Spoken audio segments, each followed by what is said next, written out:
America కాబోయే అధ్యక్షుడు Donald Trump మాటలు చేతలు ఎప్పుడూ విచిత్రంగా ఉంటాయి. తాజాగా ఆయన జనవరి 20న జరగబోయే తన ప్రమాణ స్వీకారోత్సవ కార్యక్రమానికి హాజరు కావాల్సిందిగా చైనా అధ్యక్షుడు జిన్ పింగ్ ను ఆహ్వానించారు. సెన్సేషన్ హైప్ క్రియేట్ చేయడానికే ట్రంప్ ఇదంతా చేస్తున్నారా లేదా మరేదైనా కారణం ఉందా అని విశ్లేషకులు తలలు పట్టుకుంటున్నారు. ఎందుకంటే 1874 నుంచి ఇప్పటి వరకు అమెరికా అధ్యక్షుల ప్రమాణ స్వీకారోత్సవ కార్యక్రమానికి విదేశీ నేతలు ఎప్పుడూ హాజరు కాలేదు. మరి చరిత్రలో ఎప్పుడు లేనిది జిన్పింగ్ ను ఆహ్వానించడం ఏంటి? ఆయన ట్రంప్ అభిమానించే వ్యక్తి అంటే అది కాదు. చైనా పట్ల అమెరికా వైఖరిలో మార్పు వచ్చిందా? అది లేదు. ట్రంప్ వివిధ సందర్భాల్లో జిన్పింగ్ ప్రస్తావన చేశారు. కొన్ని సందర్భాల్లో అద్భుతమైన వ్యక్తి అని ప్రశంసించిన చాలాసార్లు శత్రువుగా పేర్కొన్నారు. ఈ శతాబ్దానికే చైనా అతిపెద్ద థ్రెట్ అని మొన్నటికి మొన్న వ్యాఖ్యానించారు. అలాంటిది జిన్పింగ్ నా ప్రమాణ స్వీకారానికి రావాలనుకుంటున్నాను, ఆయన వస్తే బావుండు అని అనడంలో ఆంతర్యం ఏమిటి?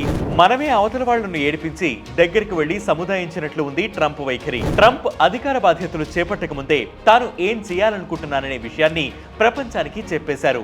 మెక్సికో, కెనడా వస్తువులపై సుంకం విధిస్తామని చెప్పిన ట్రంప్ చైనా వస్తువులపై అంతకంటే 10% అదనంగా ఆ పన్నులు ఉండబోతున్నాయని స్పష్టంగా చెప్పేశారు. జనవరి 20న అధ్యక్షుడిగా బాధ్యతలు చేపట్టిన తర్వాత తాను ఇచ్చే మొట్టమొదటి ఎగ్జిక్యూటివ్ ఆర్డర్ ఇదేనని కూడా చెప్పేశారు. ఇక్కడ ముఖ్యంగా గమనించవలసిన మరో అంశం ట్రంప్ చేపట్టిన నియామకాలు. మార్క్ రూబియోని విదేశాంగ మంత్రిగా, మైక్ వాల్జ్ ని నేషనల్ సెక్యూరిటీ అడ్వైజర్ గా నియమించారు.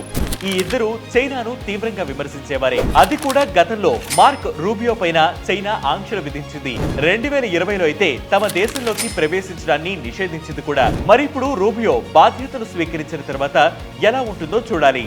ఇక national security adviser Mike Waltz China communist party సవాలును ఎదుర్కోవాలంటే ముందు ఉక్రెయిన్ మధ్య ప్రాచ్యులో యుద్ధాలను ఆపాలని ట్రంప్ ను ఒత్తిడి చేస్తున్నారు. యుద్ధాలు కనుక లేకపోతే కంప్లీట్ ఫోకస్ చైనా పైనే పెట్టొచ్చు అనేది ఆయన ఆలోచన. ట్రంప్ సహా అమెరికా ప్రభుత్వంలోని కీలక పెద్దలంతా చైనా పైనే గురిపెట్టారు. చైనా అధ్యక్షుడినే కాదు మరికొంతమంది దేశాధినేతలను కూడా ట్రంప్ ప్రమాణ స్వీకార కార్యక్రమానికి ఆహ్వానించామని ట్రంప్ ప్రభుత్వ అధికార ప్రతినిధి ఒకరు ప్రకటించారు. అయితే ఆ దేశాలు ఏమిటనేది మాత్రం ప్రస్తావించలేదు. మేము మిత్రులతో మాత్రమే కాదు ప్రత్యర్థులతోనూ పోటీదారులతో కూడా ఓపెన్ డైలాగ్ కోసం ప్రయత్నిస్తున్నాం అనడానికి ఇది సంకేతమని వ్యాఖ్యానించారు. అమెరికా వ్యవహారం చైనాకు కొత్త కాదు. ట్రంప్ బాధ్యతలు చేపట్టగానే టారిఫ్, ట్రేడ్, టెక్నాలజీ రంగంలో ఎదురయ్యే సవాళ్ల గురించి జిన్పింగ్ ఇప్పటికే తమ బృందాలను అప్రమత్తం చేశారని సమాచారం.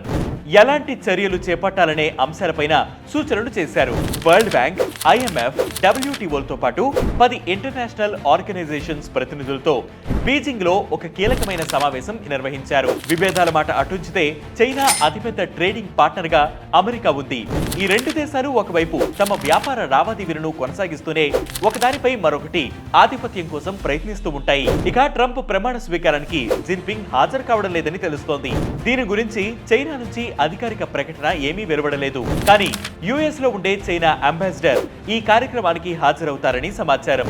ఏమాత్రం ప్రభుత్వం, మిలిటరీలో అనుభవం లేకుండా 2018లో మొదటిసారిగా ట్రంప్ అధికారంలోకి వచ్చారు. వైట్ హౌస్ నార్మ్స్, ట్రెడిషన్స్ ని పట్టించుకోలేదు. అన్కన్వెన్షనల్ ప్రెసిడెంట్ అన్న పేరు కూడా తీసుకువచ్చారు. అనేక మార్పులు, తప్పుడు నిర్ణయాలు తీసుకుని వివాదాస్పదమయ్యారు. దాంతో రెండోసారి పదవి చేజారిపోయింది. ఇప్పుడు అత్యధిక ప్రజాదరణతో అధ్యక్షుడవుతున్న ట్రంప్ గత అనుభవాల నుంచి పాఠాలు నేర్చుకుని పరిణితిగా వ్యవహరిస్తారా?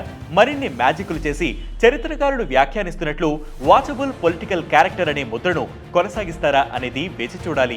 ఇది వాటి బిగ్ స్టోరీ. ఇలాంటి బిగ్ స్టోరీస్ కోసం ప్రతిరోజు వెయిట్ న్యూస్ యాప్ ని ఫాలో అవ్వండి.